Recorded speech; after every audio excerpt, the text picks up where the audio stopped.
Bismillahirrahmanirrahim. Bismillahirrahmanirrahim. Assalamualaikum warahmatullahi wabarakatuh.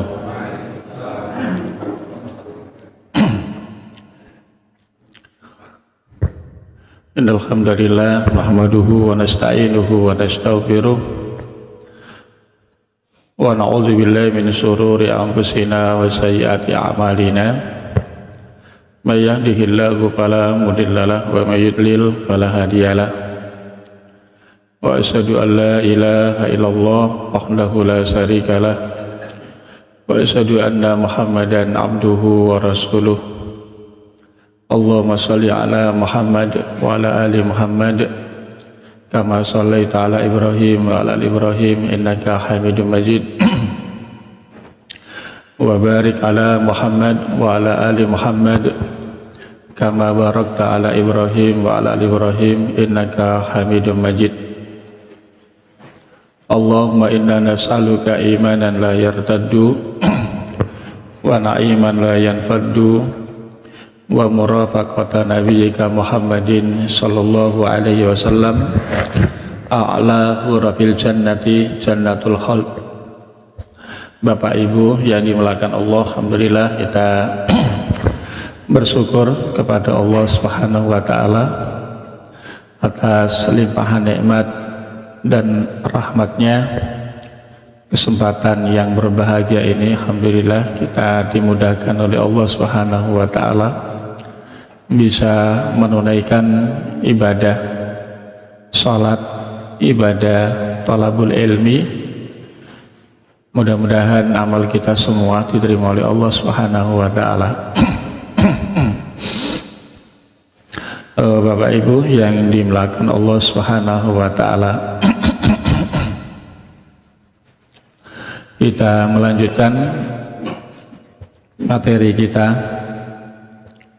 tentang dahsyatnya alam kubur. Dan tadi ada pertanyaan, kok belum kelihatan dahsyatnya alam kubur? Ya karena kita masih di dunia. Kalau pengen cepat-cepat ya persiapan dulu.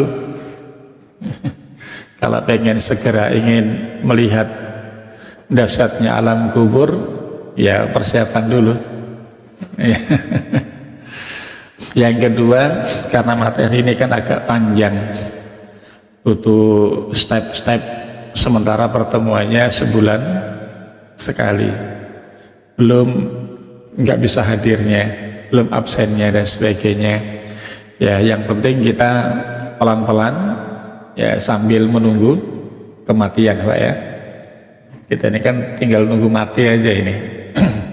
Ada yang nunggunya di kafe, ada yang nunggunya di masjid, ada yang nunggunya di rumah, ada yang nunggunya berusaha untuk dekat kepada Allah, ada yang jauh dari Allah Subhanahu wa taala. Ya berbagai macam pola. Yang kita inginkan adalah hari ini kita ingin adanya persiapan. Mudah-mudahan dengan persiapan ini Allah mudahkan dan hantarkan kita mendapatkan husnul khotimah insyaallah. Baik Bapak Ibu sekalian yang dimuliakan Allah Subhanahu wa taala. Pertemuan sudah 2 kali pertemuan. Berapa kali ya? Sudah banyak pertemuan lah. Ya, sudah banyak pertemuan. Telah kita lewati beberapa poin penting. Di antaranya adalah alam kubur bukan sekedar peristirahatan terakhir. Jadi yang perlu kita resapi, kita tanamkan, kita yakini bahwa alam kubur bukan sekedar peristirahatan terakhir. Atau orang bilang kalau mati ya sudah selesai urusannya. Padahal tidak seperti itu. Hidup di dunia ada urusannya, di alam kubur ada urusannya, di akhirat juga ada urusannya. Sehingga Ibnu Qayyim rahimahullah ta'ala menjelaskan bahwa terakhir kalau tidak mau ada urusan itu nanti ketika sudah di surga. Di akhirat tapinya di surga itu sudah nggak ada urusan. Tapi kalau di akhirat ke neraka, itu rasanya lebih parah lagi. Na'udzubillah min dzalik. Mudah-mudahan Allah Subhanahu wa taala menyelamatkan kita semua.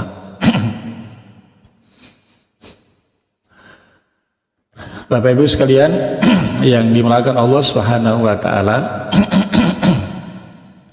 penegasan dari Allah Subhanahu wa taala pertama di surat Al-Ankabut, yang kedua di surah Al-Mu'minun, bahwa setiap orang akan mati. Jangankan kita, Nabi saja meninggal, apalagi kita. Sebagaimana yang disampaikan oleh Imam Al-Qurtubi, kalau Nabi saja merasakan sakaratul maut, apalagi kita. Yang merasakan adalah, yang tahu rasanya perih pedihnya sakaratul maut adalah orang yang mengalami. Bagi yang melihat, kok enak ya matinya, tidur mati. Kok enak ya habis ngaji mati. Padahal setiap orang pasti merasakan yang namanya sakarat al-maut. Hanya saja kita karena nggak mengalami, ya tidak akan merasakan hal tersebut. Ya setidaknya ada gambaran dari Al-Quran, dari sunnah, dari agama kita, bahwa sakarat itu pasti dialami setiap orang. Sehingga kalau kita ingin dimudahkan saat sakarat, maka kita membutuhkan persiapan yang matang. Di surat Al-Mu'minun ayat 15-16, Allah Subhanahu wa taala menegaskan, summa innakum ba'da dzalika lamayitun summa innakum yaumal qiyamati tub'atsun. Setiap orang itu akan diwafatkan oleh Allah, pasti mati. Kemudian setelah kematian itu ada namanya hari dibangkitkan. Selaras dengan ini adalah ayat-ayat yang lain, bahwa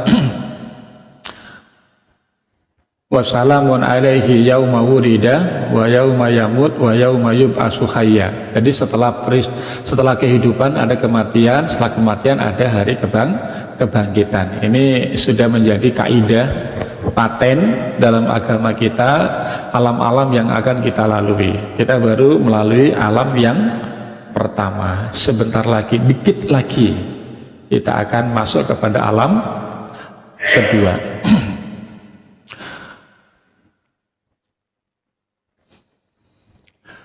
Poin berikutnya adalah pentingnya renungan tentang alam kubur. Perlu, sangat penting. Kalau boleh dikatakan sangat maha penting. Ya. Ulama salaf sangat sering menangis. Nah ini poinnya. Sangat sering, sangat bukan sering tapi sangat sering. Sering menangis ketika mengingat kubur. Nah ini sebenarnya kalimat sederhana tetapi memiliki makna yang sangat mendalam. Sering menangis. Pertanyaannya, selama 60 tahun sering menangis atau sering tertawa? Sering merenung atau sering lupa? Ayo itu kita buat pertanyaan untuk diri kita masing-masing. Lebih sering merenung,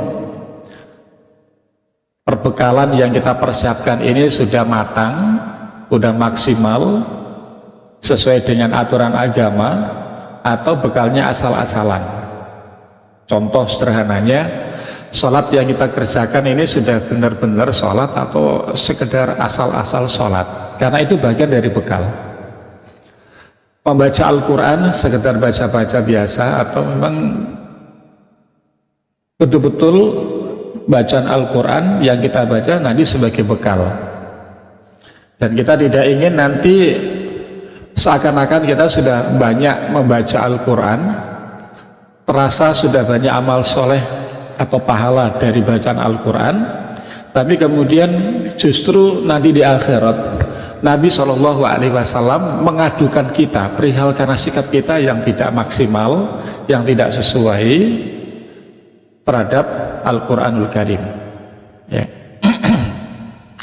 Di surah Al-Furqan, ya, surah Al-Furqan, surat yang ke-25, ayat yang ke-30. Allah Subhanahu wa taala berfirman, wa qala ar-rasulu ya rabbi inna qaumi ittakhadhu hadzal qur'ana mahjura. Wa qala ar-rasul, dan Rasulullah sallallahu alaihi wasallam itu mengadu kepada Allah Subhanahu wa taala. Disebutkan wa qala ar-rasul, dan Rasul sallallahu alaihi wasallam mengadu. Kepada siapa? Nabi sallallahu alaihi wasallam mengadu, ya Rabbi, langsung kepada Allah Subhanahu wa taala. Satu isyarat faidahnya adalah kalau punya masalah langsunglah mengadu kepada Allah Subhanahu wa taala. Kalau punya masalah pribadi ngadu kepada Allah Subhanahu wa taala. Kalau punya masalah dengan pasangan ngadu ke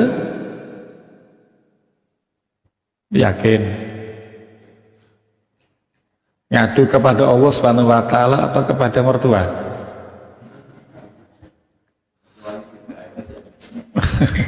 Atau ngadu ke polisi? Atau ngadu kepada lawyer? Karena gugatan ini, gugatan itu. Ya, adukan kepada Allah Subhanahu wa taala. Kita itu lebih banyak mudah untuk ngadu kepada Allah itu kalau rezekinya kurang atau karena kurang banyak. Spontanitas langsung kembali kepada Allah itu saat sehat atau saat sakit, saat peluang atau saat sempit. Jadi Allah itu ada saat dibutuhkan. Nah, itulah perilaku manusia umumnya seperti itu ya. Seperti Nabi Yakub alaihissalatu wassalam menghadapi problematika keluarga yang begitu dahsyat luar biasa, maka pertama kali mengadunya kepada Allah Subhanahu wa taala. Innama ashku bathi wa huzni ilallah. Segala kesedihan, kegundahan, problematika ini diadukan kepada Allah Subhanahu wa taala. Itu sering menangis mengingat kubur. Pertanyaannya adalah, pernahkah seringkah kita menangis saat kita sholat? Pernahkah seringkah kita menangis saat membaca Al-Quran Al-Karim? Pernahkah atau seringkah kita menangis saat mengingat banyak dosa yang kita lakukan, yang hingga hari ini susah untuk bertobat, hingga hari ini lisan ini kering untuk zikir kepada Allah Subhanahu wa taala? Kita renungan itu. Jadi ulama dahulu ya sering menangis. Bahkan Nabi Shallallahu alaihi wasallam sering juga menangis. Ya, menangis ya. Kenapa mereka sering dan sangat sering menangis ketika mengingat kubur? Sebab mereka menyadari, nah ini poinnya penting, menyadari. Kesadaran itu sangat penting bukan sekedar tahu, tetapi juga menyadari. Menyadari apa? Bahwa disitulah letak permulaan nasib abadi mereka nanti. Ya, perlu sadar. Orang paham banyak, tapi menyadari sangat sedikit. Orang tahu kalau sholat itu wajib, betul ya. Tapi menyadari bahwa ini harus dilaksanakan, harus ditunaikan sebagaimana semestinya, itu sangat sedikit. Pentingnya khusyuk, itu juga sadar kalau sholat itu harus khusyuk juga jarang. Kebanyakan adalah umumnya sekedar gugur kewajiban. Nah ini yang kita tidak mau, yang melaksanakan ibadah sekedar gugur kewajiban. Kenapa demikian? Karena Al-Quranul Karim memberikan satu gambaran, ada sholatul munafikin, ada sholat muttaqin. Ada sholat yang dikerjakan oleh orang-orang muttaqin, ada sholat yang dikerjakan oleh orang-orang munafik. Yang gambarannya adalah kalau orang muttaqin itu pasti amal ibadah yang ditunaikan adalah amal ibadah yang sesuai dengan aturan. Kenapa? Kenapa orang muttaqin itu pasti melaksanakan ibadah sesuai dengan aturan? Karena ketakwaannya itu. Sama halnya orang beriman itu kaidah utamanya pasti amalnya diterima dan sesuai. Kalau ada orang beriman kok amalnya tidak sesuai, bahkan tidak dianggap sebagai amal ibadah, itu berarti ada sesuatu yang perlu dievaluasi. Harus disadari kesalahannya di mana. Itu. Jadi ini kesadaran penting, sangat mahal, ya. Ini sebagaimana hadis At-Tirmidzi dari Utsman bin Affan radhiyallahu anhu, an Utsman bin Affan radhiyallahu anhu. Beliau mengatakan, kana idza waqafa ala qabrin, jika beliau sallallahu alaihi wasallam ala qabrin, berada di sisi kuburan. Gambarkan Bapak Ibu sekalian, kita sering berada di kuburan, ziarah kubur. Lalu apa yang terjadi? Baka hatta yabulla lihyatahu. Terlihat dari beliau menangis hingga membasahi janggutnya. Lihatlah tampilan praktek fakta bukti bahwa ketika Nabi Shallallahu Alaihi Wasallam berada di kuburan itu sampai menangis sampai membasahi janggutnya. Itu saking apa? Saking luar biasa kesadarannya, saking dahsyatnya rasa takut yang menggelayuti dalam hatinya. Dia betul-betul sadar bahwa ini adalah tempat permulaan yang akan setiap orang alami. Itu kan gak gampang, Pak. Gak gampang. Gampangnya sederhana, secara logika sederhananya gini. Seseorang kalau kehilangan sesuatu yang berharga, maka akan spontanitas dia mengeluarkan ekspresi-ekspresi tertentu. Entah nangis, entah gelo. Apa itu gelo? Nyesel. Kenapa dia bisa sampai menampakkan ekspresi gelo, menyesal dan sebagainya? Karena dia paham betul yang hilang itu adalah sesuatu yang sangat berharga.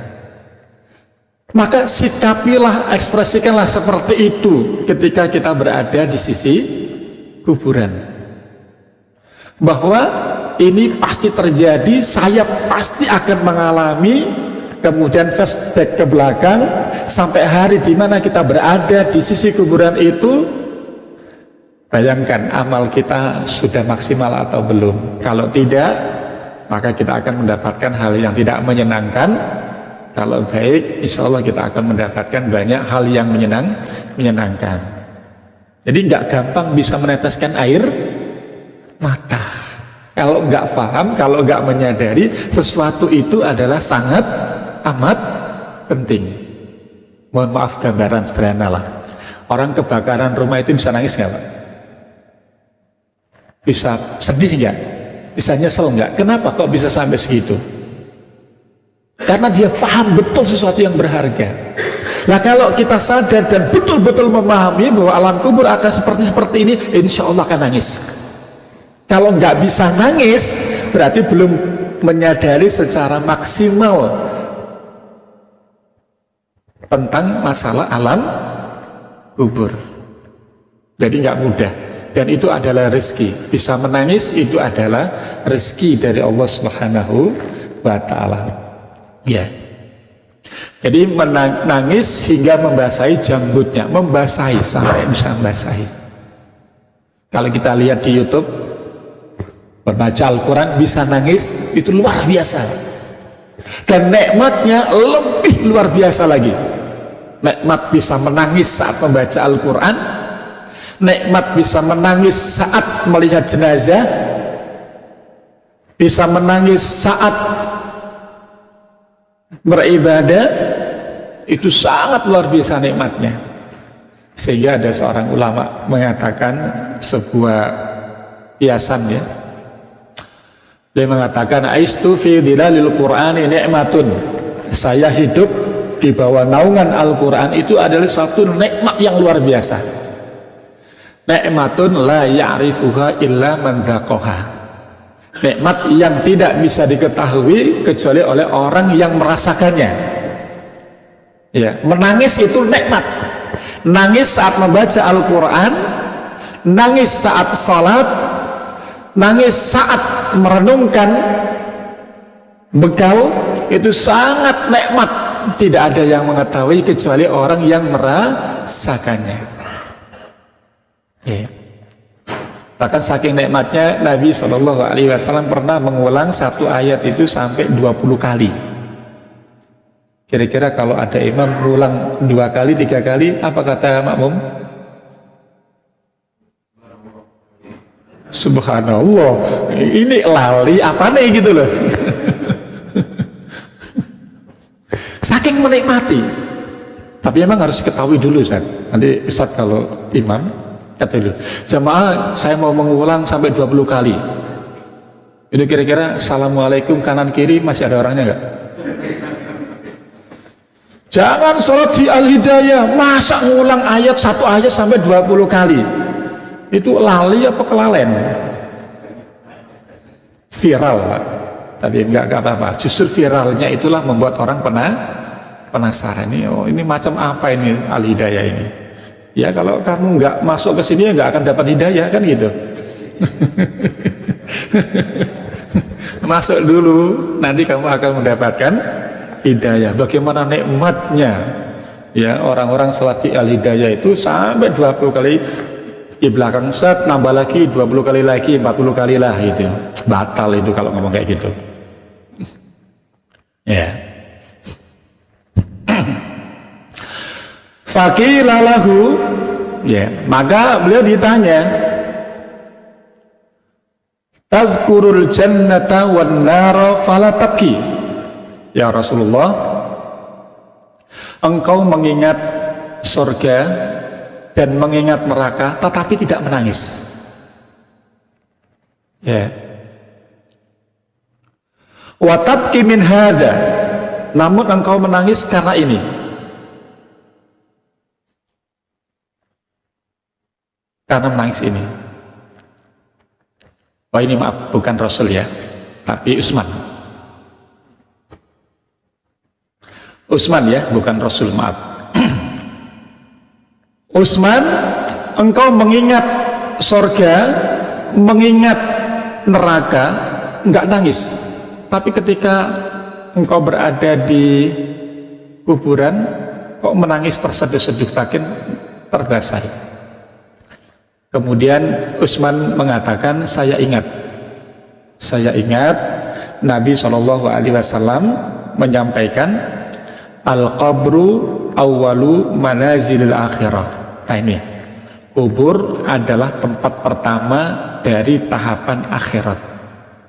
Kubur tahapan pertama dari tahapan perjalanan menuju akhirat. Ini.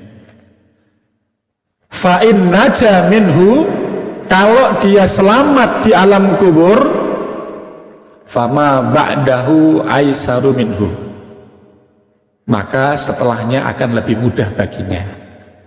Ya, jadi kalau di alam kubur itu selamat, maka perjalanan berikutnya dimudahkan. Wa man lam yanju minhu fama ba'dahu asyadda minhu. Tetapi jika dia tidak selamat dari alam kubur, maka setelahnya akan lebih berat. Nah, menggambarkan hal ini Bapak Ibu sekalian, itu di dalam ketika dipahami dengan baik, direnungkan dengan baik, disadari penuh, maka akan melahirkan sikap seperti ini. Ya, akan melahirkan sikap-sikap yang sangat luar biasa. Sehingga apa yang terjadi? Yang terjadi adalah akan muncul semangat untuk mempersiapkan diri dengan sebaik-baiknya. Tujuannya adalah supaya Allah selamatkan dari alam kubur dan hari kemudiannya akan dimudahkan oleh Allah Subhanahu wa taala. Ya.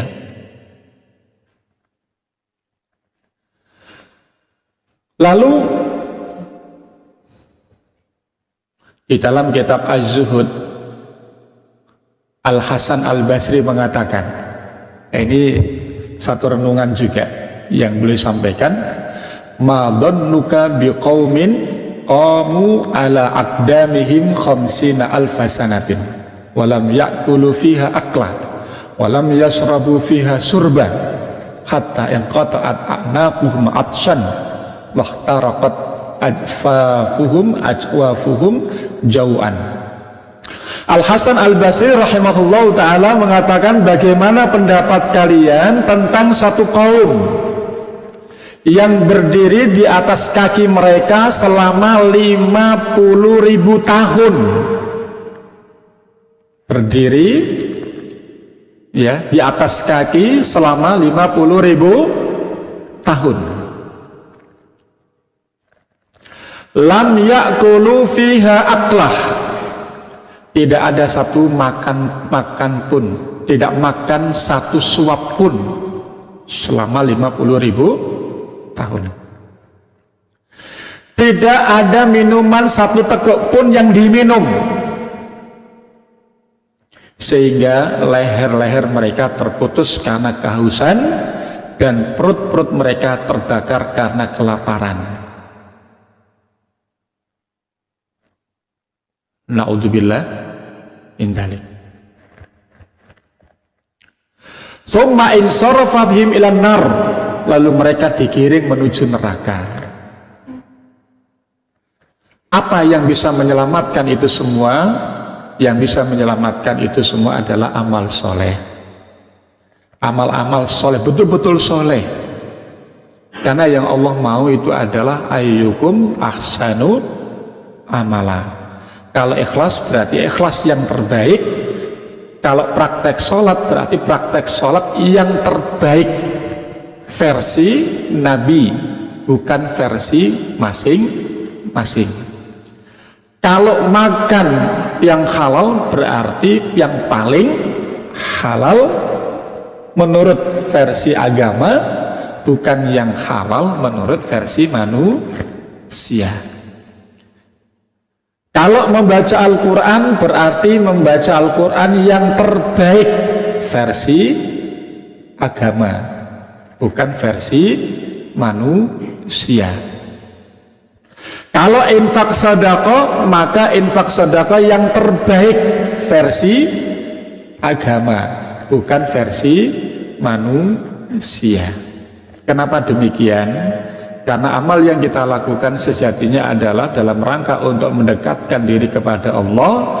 Pendekatan-pendekatan kepada Allah lewat amal soleh itu, yang menilai langsung itu adalah Allah Subhanahu wa ta'ala.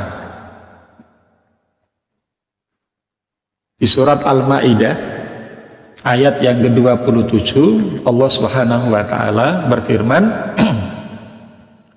watlu alaihim naba abnai adam bil haqqi id qarraba qurbanan fatuqabbala min ahadihima wa lam yutaqabbal minal akhar qala la aqtulannak qala innama yataqabbalullahu minal muttaqin. Allah Subhanahu wa ta'ala memerintahkan kepada Nabi Muhammad sallallahu alaihi wasallam untuk menyampaikan kisah yang hak dua anak kandung Nabi Adam, ketika keduanya mendekatkan diri kepada Allah dengan amal yang memang bisa mendekatkan diri mereka kepada Allah Subhanahu wa ta'ala.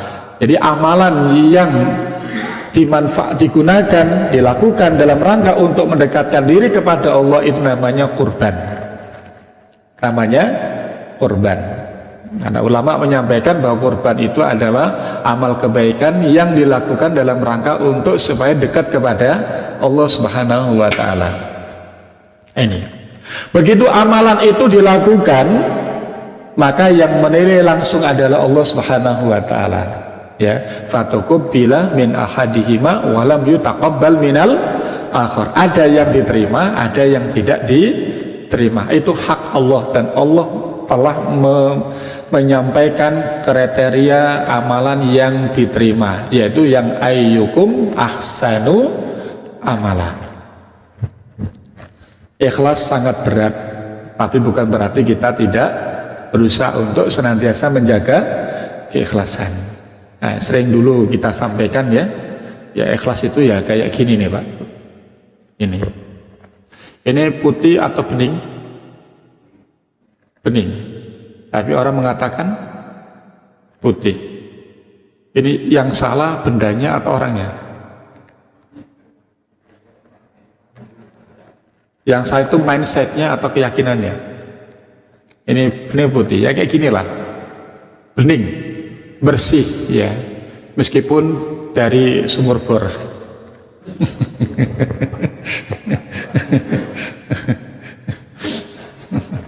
Kita ini kayaknya nggak karuan ya di bodoh-bodoh ini. Sumur bor. Ini dari mana Pak? Dari tangki apa sumur bor? Bersihnya seperti ini. Kalau ikhlasnya seperti ini. Nggak ada riak, nggak ada pamer, nggak ada ingin dipuji, nggak ada sombong, nggak ada ini. Kira-kira sulit nggak menjaga kepentingan ini? Sulit. Dari akhir balik sampai hari ini, kira-kira tingkat kebeningan ikhlas kita kepada Allah saat ibadah berapa persen? Mikir kayak gini aja udah bingung, susah. Kok sudah pengennya yang aneh-aneh yang lain? Ya gitu kan Pak, sederhananya kan begitu. Ya, pengen dipuji, pengen apa, merasa senior, merasa pengen dihormati, merasa tua. Ya merasa tua sih nggak apa-apa, boleh. Tapi kalau merasa tua kemudian punya hak penuh untuk dipuji, untuk dihargai, ya ini yang naudzubillah min dzalik. Sudahlah, sudah saatnya untuk turun ke Prabon. Sudahlah, ntar lagi juga akan kembali kepada Allah Subhanahu wa Ta'ala.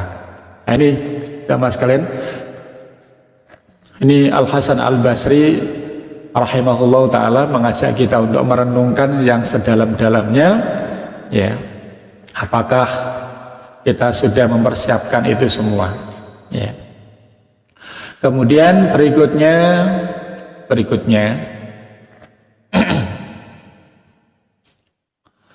adalah pentingnya materi ini. Ini masih mukadimah loh Pak, jadi sabar dulu. Ya. Pertama di sini sebutkan alam kubur adalah awal kehidupan akhirat. Tadi sabda Nabi SAW, ya, innal qabra awwalu manazili min manazilil akhirah. Jadi sungguhnya kubur itu adalah tempat pertama dari tahapan akhirat, ya. Nah, di sini kemudian ada pernyataan bahwa apa yang dialami seseorang di alam kubur merupakan indikasi bagaimana nasibnya di akhirat kelak.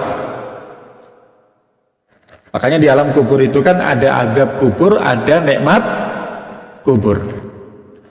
Sebelum itu didapatkan, maka diawali dengan 3 pertanyaan. Nah, 3 pertanyaan inilah yang menjadi kunci. Kalau seseorang bisa menjawab dengan baik, maka kebaikan berikutnya. Jadi kuncinya di sini, ya. Man rabbuka wa man nabiyuka wa ma dinuka. Nah, untuk bisa menjawab 3 pertanyaan ini, pertanyaannya sudah disampaikan, jawabannya juga sudah diberikan. Tapi untuk bisa menjawab dengan baik, itu adalah saat kita masih di dunia. Buktinya di dunia. Ya, kira-kira nyontek nggak di dunia?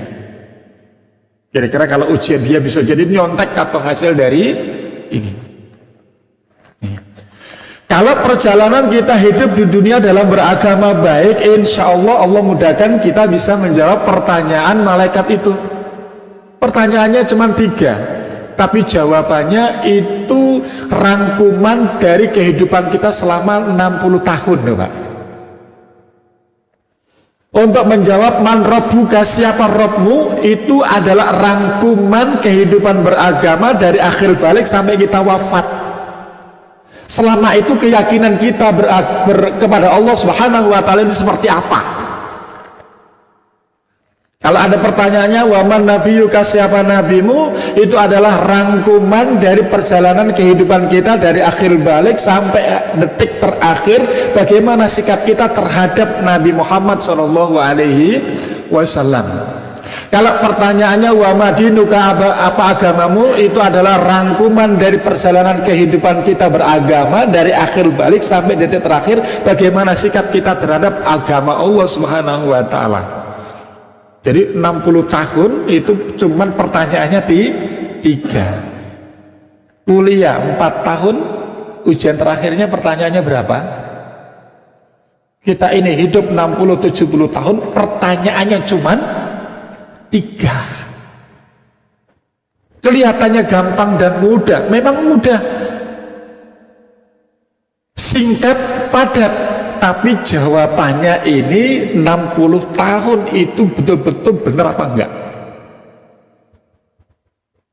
Mudah-mudahan semuanya benar. Kalau ada yang salah dan kurang, mudah-mudahan Allah maafkan. Ini.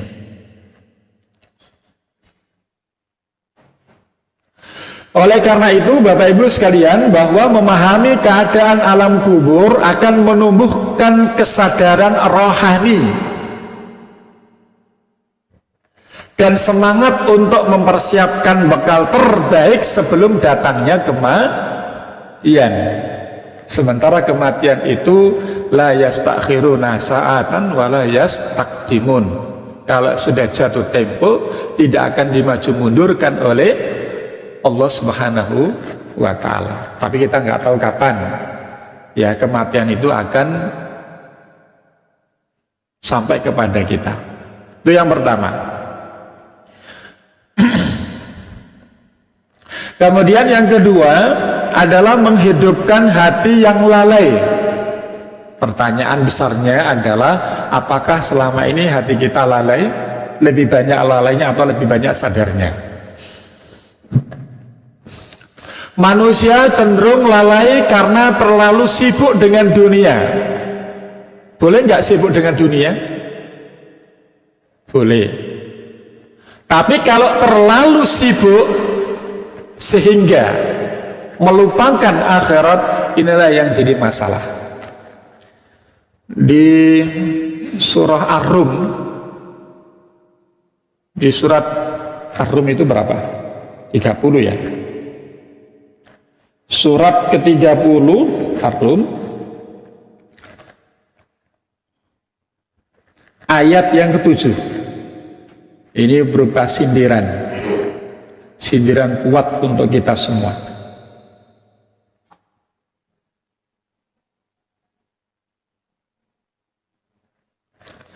Ya'lamuna zahiran minal hayatid dunya wa hum 'anil akhirati hum ghafilun. Ya'lamuna zahiran minal hayatid dunya, mereka lebih paham, sangat paham, sangat mengerti sampai detil-detilnya dunia. Nah, ini mereka itu sangat paham terhadap perkara dunia, sehingga sangat pahamnya mereka sampai detil urusan dunia. Wahum anil akhirati hum, ada huwa hum, ada dua hum, sehingga akibatnya, dampaknya adalah melupakan soal akhirat. Kenapa?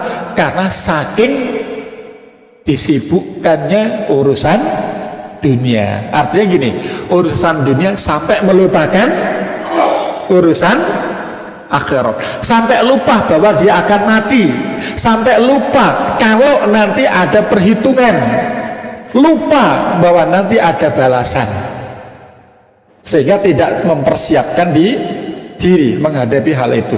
Yang dia maksimalkan persiapannya adalah bagaimana di dunia saya begini begitu, sampai melupakan perihal soal akhirat. Makanya di situ ada apa? Dua hum. Wahum anil akhirati hum, itu memberikan dampak bahwasanya pengetahuan dunianya itu sampai melupakan akhirat. Boleh nggak sibuk dengan dunia? Ya boleh, nggak ada masalah. Oh, kita hidup di dunia ya perlu sibuk-sibuk. Tapi jangan sampai kesibukan itu melupakan akhirat. Nah, di tafsir Al-Baghawi itu menyebutkan mereka sangat paham soal kebutuhan hidup di dunianya, sangat paham ini dan itu, tapi soal akhirat dia tidak paham. Mohon maaf, sampai sholat saja nggak paham. Ada nggak orang yang hingga umur 60 belum paham sholat? Ada. Banyak. Ada nggak orang 60 yang belum bisa baca Al-Quran? 60 tahun Iqra 1, kuliah S10. Bayangin Pak, kuliah S berapa Pak? Kuliah XL. Kuliah XL Express ya. Bahkan ada yang S2 nempel di mana itu? Pramuka. Nempel situ. Bayangkan sudah S10 gelarnya berderet, baca Quran aja gak bisa. Kuliah 4 tahun selesai, ilmu dunia yang luar biasa ngelotok itu. Sholat baca Quran aja gak bisa, umur 60 gak bisa. Ada? Kalau bicara ada ya pastinya ada. Kira-kira dia lupa akhirat gak? Katanya Al-Quran itu pedoman hidup, Allah turunkan langsung ya, tapi kok nggak paham sama sekali. Surat Al-Fatihah masih belum lancar, padahal dibaca setiap hari, setiap waktu sholat, kok masih belum paham. Nah itu masalah ya. Pede dengan gelarnya, pede dengan jabatannya, pede dengan kehormatannya, tapi lupa hal-hal yang kayak dianggap kecil padahal sangat besar dalam agama. Orang itu lebih suka hadir di majelis taklim atau majelis taksin? Sini ada taksin Pak? Ada. Bahasanya halus. Ada nggak yang lebih halus lagi? Libur.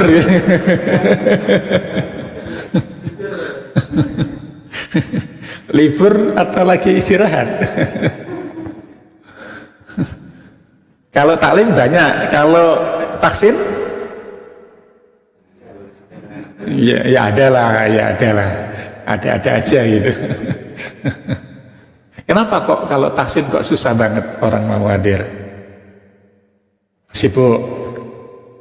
Tulis 1, 2, nggak ada waktu, 3 kondangan. Lah nanti catatan-catatan itu di bawah, kasih wasiat sama yang ini. Nanti kalau saya mati tolong ditaruh di kain kafan itu untuk laporan. Ya, ya'lamuna dhahiran minal hayatid dunya wa hum 'anil akhirati hum yuqinun. Bahkan Al-Hasan Al-Basri beliau mengatakan inna ahadahum liyamkuru ad-dirhama bi tarafi dhufrihi fayadkuru wasnahu. Bahkan seorang itu bisa paham loh Pak.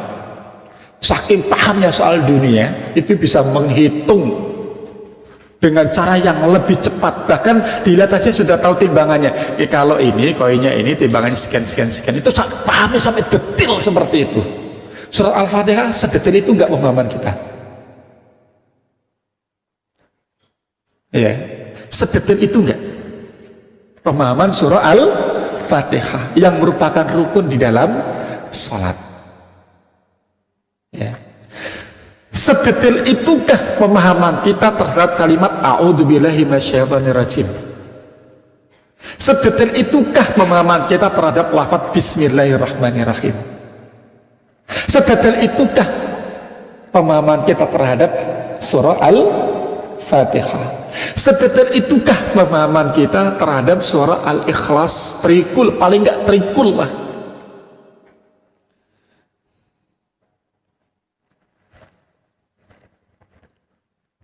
kurikulum kuliah habis tuntas. Ya, juz 30 setuntas itukah pelajaran kita? Juz 30 bukan 30 juz. Lebih berat mana? 30 juz apa juz 30?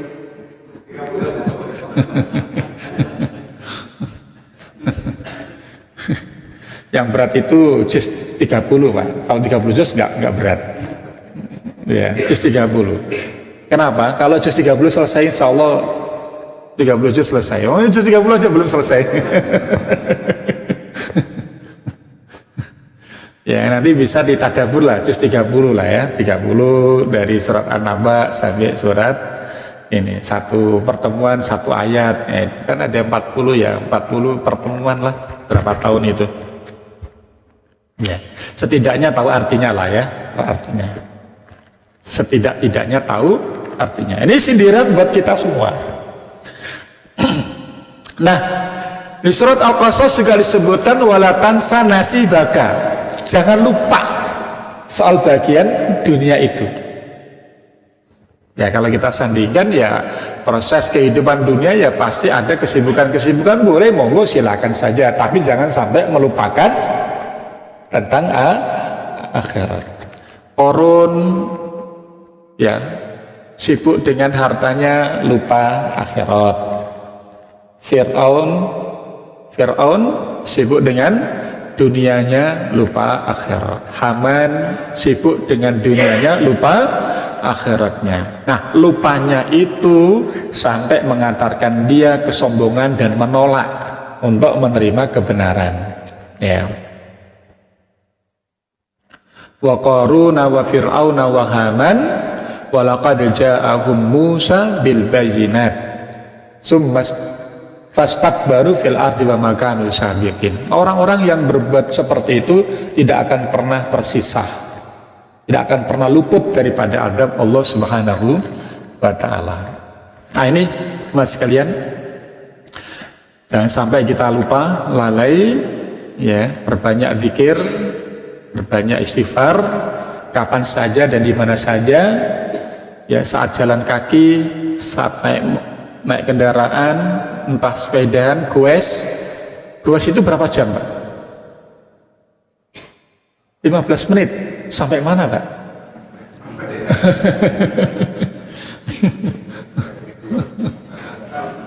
Kalau jalan-jalan kaki biasanya berapa lama?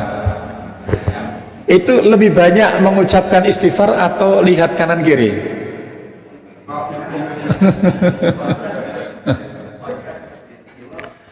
Nonton bola itu berapa menit?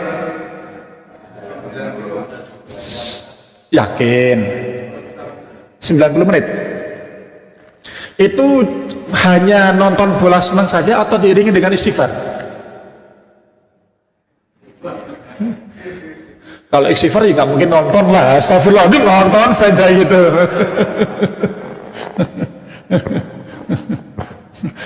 Hatinya astagfirullah, tapi begitu gol astagfirullahaladzim, begitu kalah menangis. Ya kalau cuma diiringi istighfar, sisi istighfar lah. Ya, disisipi dengan istighfar. Katakanlah 100% paling enggak ada 99% yang istighfar lah, 1%-nya salah lah gitu. Jangan dibalik, 1%-nya cuman istighfarnya. Ya kalau sambil berjalan kan enggak ada masalah. Insya Allah dengan hal itu ada keberkahan. Dan Allah Subhanahu Wa Taala tidak akan melupakan orang-orang yang berbuat zalim. Ya, tuh. Jadi menghidupkan, mengingat mati, ya, mengingat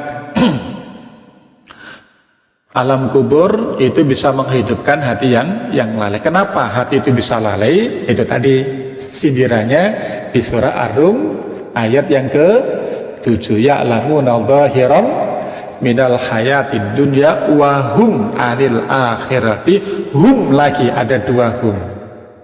Jadi mengisyaratkan bahwa kesibukan dunia itu sampai melupakan Nah, sampai menganggap sholat itu nggak wajib. Ada ya? Ya pokoknya sholat nggak sholat ya biasa. Ya, tuh naudzubillah min dzalik, la haula wala quwata illa billah. Jadi sekali lagi manusia cenderung lalai karena terlalu sibuk. Nah, mohon maaf, jangan sampai salah paham. Sibuk boleh, tapi jangan sampai kesibukan melupakan ya kewajiban kita dalam beragama. Ingatan terhadap amati dan dahsyatnya alam kubur adalah obat bagi hati yang keras dan lalai. Nah, ini kemudian Ibnul Jauzi, Imam Ibnul Jauzi mengatakan, ya ghafilan wal maut yatlubuhu, wahai orang-orang yang lalai padahal maut mengejarnya. Wahai orang-orang yang lalai, ingatlah bahwa kematian akan mendatangimu. Ya man syaghalathu dunyahu an akhiratih, wahai orang-orang yang terlalu sibuk dengan dunia hingga lupa akhiratnya. Wa ya man atalal amal, wahai orang yang panjang angan-angan. Wa nasyal ajal, sampai melupakan ajal. Ammaan laka antatub, tidakkah sudah waktunya untuk bertaubat kepada Allah Subhanahu wa taala? Pertama apa? Wahai orang yang lalai padahal kematian pasti akan mendatanginya. Wahai orang-orang yang sibuk dengan dunianya yang sampai melupakan akhiratnya. Wahai orang yang panjang angan-angan sehingga melupakan ajalnya. Tidakkah sudah tiba waktunya untuk bertaubat kepada Allah Subhanahu wa taala? Mari Bapak Ibu sekalian kita renungkan, apakah hal-hal tersebut ada pada diri kita? Tidakkah sudah tiba saatnya waktunya untuk menyadari, untuk kembali kepada Allah Subhanahu wa taala? Ini. Kemudian berikutnya, dengan mengingat alam kubur ini akan menjadi motivasi untuk kita semua untuk memperbanyak amal dan taubat kepada Allah Subhanahu wa taala. Mengetahui bahwa kubur bisa menjadi taman surga atau jurang neraka adalah dorongan besar untuk memperbanyak amal soleh dan segera meninggalkan maksiat, sebab tidak ada jaminan seseorang akan sampai bertaubat sebelum ajal datang. Kita nggak tahu Bapak Ibu sekalian ya kapan ajal ini. Rasulullah Shallallahu Alaihi Wasallam bersabda dari sahabat Abu Hurairah radhiyallahu anhu, "Idza mata banu Adam inqata amaluhu illa min salas." Apabila anak Adam meninggal, maka semua amalnya terputus kecuali 3. Shadaqatin jariyah, sedekah jariyah, au ilmin yuntafa'u bihi, ilmu yang bermanfaat, au waladin salihin yad'ula, atau anak soleh yang senantiasa mendoakannya. Baik Bapak Ibu sekalian, ini adalah akhir dari muqaddimah. Muqaddimah. Baik, sebagai penutup, Syekh Saleh Ali Soleh itu dalam kitab kecil beliau menyampaikan, umur pendek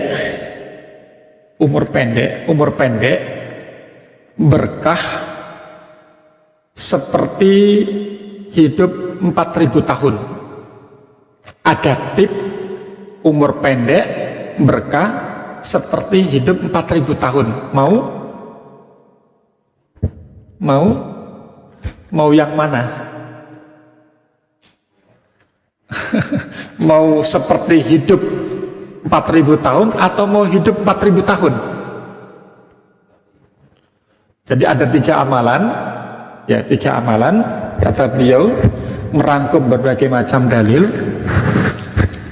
Ya meskipun kita umurnya pendek berkah, tapi seakan-akan hidup 4000 tahun. Amalan yang pertama adalah menceklis amalan-amalan yang nilai pahalanya dilipat gandakan. Nanti di checklist semuanya. Amalan-amalan apa ya yang nilai pahalanya dilipat gandakan. Satu beramal tapi pahalanya dilipat gandakan. Salat berjamaah. Sekali salat berjamaah berapa derajat dibandingkan dengan sekali salat sendiri? 27. Maka kita semangat di situ menjaga salat berjamaah. Baca Al-Quran satu huruf nilainya dilipatkan menjadi 10. Berarti menjaga senantiasa membaca Al-Quran. Satu hari berapa?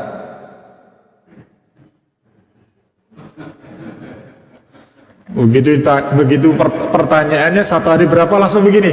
Tek. Nggak tahu ini ngantuk apa susah jawab ini.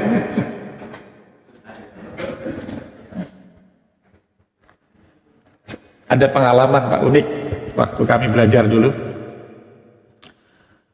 Seharusnya adabnya itu guru yang memboncengkan murid atau murid yang menggoncengkan guru.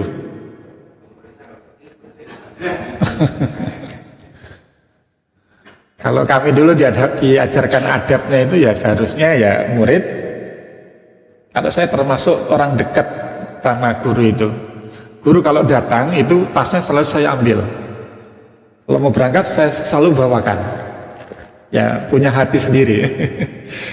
Tapi itu nikmat betul itu. Waktu zaman itu sangat nikmat. Menghargai, menghormati guru itu luar biasa. Suatu saat kami dibonceng.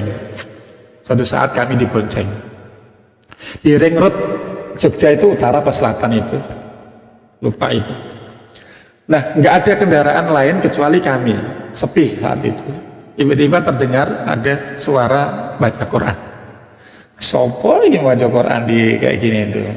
Ya, akhirnya kami dekatkan ke helm dia. Ternyata sedang murojaah. Pak. Jadi dari kami berangkat sampai ke ring road itu ternyata murojaah. Jadi nggak ada alasan karena nggak ada waktu. Nggak ada alasan sampai segitunya. Coba kita kalau jalan-jalan sambil murojaah bisa nggak? Naik mobil bisa nggak sambil murojaah? Jangan dibalik, ini mau bawa mobil atau murojaah? Jangan begitu pertanyaannya. Ya, seakan-akan memisahkan urusan dunia sendiri, urusan akhirat sendiri, kan begitu. Ya, sambil naik motor, sambil bacalah, meskipun yang dibaca adalah qul huwallahu ahad, yang penting ngomong baca gitu. Yang penting jus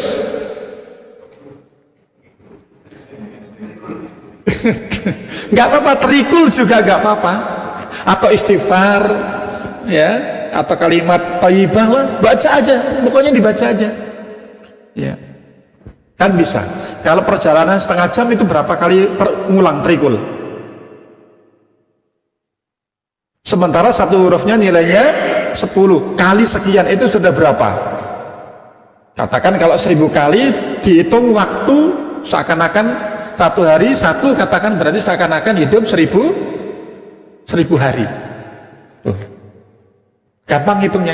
Maka di checklist dulu amalan-amalan yang nilai pahalanya dilipat gandakan. Yang kedua, kata beliau, checklist amalan yang nilai pahalanya terus mengalir walaupun pelakunya sudah meninggal. Kayak gini nih. Ini kalau pelakunya ini meninggal, itu pahalanya masih ngalir. Kalau itu diyakini betul, insya Allah semuanya akan berbondong-bondong untuk kontribusi bagaimana masjid ini tetap termakmurkan dengan baik. Apa visinya?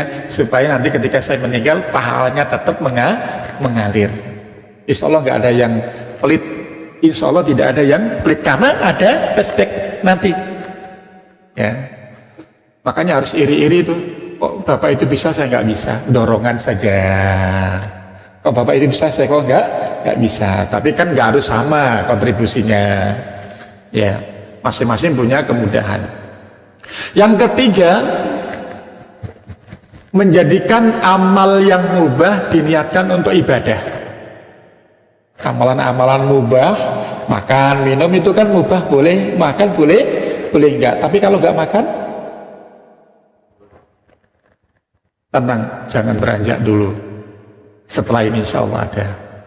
Kalau nggak ada, kita doakan aja. Mudah-mudahan Allah kasih kesadaran. Jadi banyak amalan-amalanmu. Ibu-ibu yang kerjaan di rumah sangat numpuk, nyuci piring, nyuci baju, nyuci apa lagi? Ngepel, nyetrika, goreng, oseng-oseng, mercon, meledak. Itu perkara yang mubah. Niatkan untuk ibadah. Insya Allah tidak ada yang muspro. Apa itu muspro? Apa? Nggak ada yang sia-sia. Ya, beliin baju ke suami. Pernah nggak Pak dibeliin baju sama istri? Atau suami yang belikan baju? Pak tunggu dewe apa? Tunggu dewe zaman sekarang dah. Taktik tek udah datang. Baik, itu tip diantaranya dalilnya adalah amalan ini, ya. Ini meskipun pelakunya sudah meninggal, pahalanya terus mengalir. Mudah-mudahan Allah Subhanahu wa taala mengijabah doa kita dan semua amal yang kita lakukan diterima oleh Allah Subhanahu wa taala. Baik Bapak sekalian, demikian apa yang bisa kita pelajari kesempatan pagi ini. Mudah-mudahan bermanfaat, mudah-mudahan Allah maafkan kesalahan kita semuanya. Mudah-mudahan Allah hadirkan taufiknya pada kehidupan ini, bisa menunaikan hak dan kewajiban kita semua sampai Allah wafatkan dalam keadaan husnul khotimah. Kita tutup dengan doa kafaratul majelis. Subhanakallahumma wa bihamdika, asyhadu an la ilaha illa anta, astaghfiruka wa atubu ilaik. Assalamualaikum warahmatullahi wabarakatuh.